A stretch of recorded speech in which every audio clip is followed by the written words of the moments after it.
அன்பு நண்பர்களுக்கு டாக்டர் சரவணந்தாவின் இனிய வணக்கங்கள். நண்பர்களே, அவ்வையின் ஆத்திச்சூடி குணமது கைவிடேல்.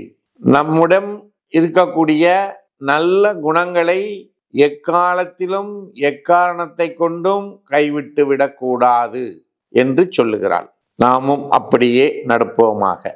நன்றி. அடுத்து நம்மளுடைய சப்ஜெக்ட் மனதின் குரல். இந்த மனதின் குரல்ல இன்றைக்கு நாம பார்க்கக்கூடிய சப்ஜெக்ட் என்ன அப்படின்னா, வெஹிமெண்ட் வயலண்ட், அதாவது மிகுந்த அதிகப்படியான வன்முறை உணர்வு. புரியுதுங்களா? வன்முறை உணர்வு நார்மலாக யாரிடமும் இருப்பது இல்லை. இயற்கையிலேயே மனிதன் ஒரு அமைதியானவன், அன்பானவன், எதையும் நிறுத்தி நிதானமாக செயல்படக்கூடிய செய்யக்கூடிய ஒரு நபர்.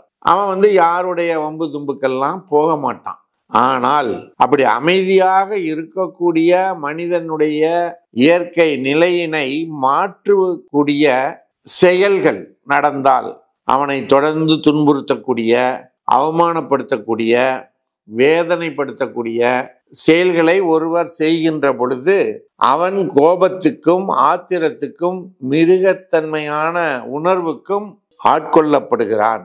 அப்படி ஆட்கொள்ளப்படுகின்ற பொழுது அவனுடைய செயல்கள் மிகவும் அபாயகரமானதாக இருக்கின்றது. இப்படிப்பட்ட அபாயகரமான நிலையிலே தான் என்ன செய்கிறோம் என்கின்ற உணர்வற்ற நிலையிலே அந்த வயலண்ட் நிலைக்கு போயிடறான். சரிங்களா? இது சிலரால் தூண்டப்படுவதனால் நடக்கக்கூடியது. அதுவே சிலது பார்த்தீங்கன்னா, அந்த வெறிநாய் கடித்தால் அவனுக்குள்ள அந்த வயலண்டான உணர்வு வந்துடும். சிலருக்கு மனநிலை பாதிப்படைகின்ற பொழுது இது போன்ற நிலை ஏற்படும்.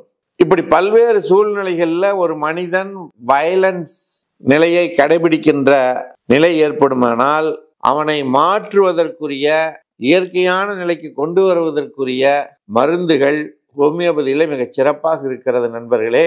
ஆகையினாலே இது போன்ற மிகுந்த வன்முறையை செலுத்தக்கூடிய நபர்கள் உங்களுடைய நண்பர்களாக இருப்பார்களே ஆனால் அவர்களையெல்லாம் ஹோமியோபதி மருத்துவ சிகிச்சைக்கு அனுப்புங்கள், அல்லது எங்களோடு தொடர்பு கொள்ள சொல்லுங்கள். 9176380403 என்ற எண்ணோடு தொடர்பு கொண்டால் அதற்கான தீர்வுகளை சர்வம் ஹெல்த் கேர் மூலமாக நாங்கள் தர முடியும் என்பதனை கூறி, இது போன்ற செய்திகள் உங்களை உடனுக்குடனாக சேருவதற்கு சர்வம் யூடியூப் சேனலை சப்ஸ்கிரைப் செய்யுங்கள் என்று கேட்டு வாய்ப்புக்கு நன்றி கூறி விடைபெறுகின்றோம். நன்றி, வணக்கம்.